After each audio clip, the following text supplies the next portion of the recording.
The Constitution of India. Part 5, The Union. Chapter 2, Parliament. Procedure, generally. Article 118. Rules of Procedure. 1. Each House of Parliament may make rules for regulating, subject to the provisions of this Constitution, its procedure and the conduct of its business.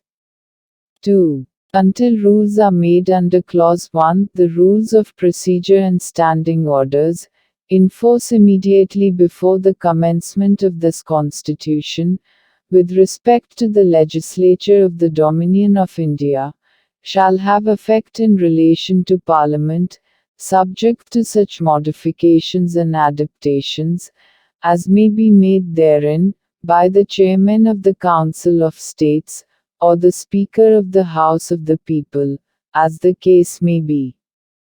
3. The President, after consultation with the Chairman of the Council of States, and the Speaker of the House of the People, may make rules, as to the procedure with respect to joint sittings of, and communications between, the two Houses. 4.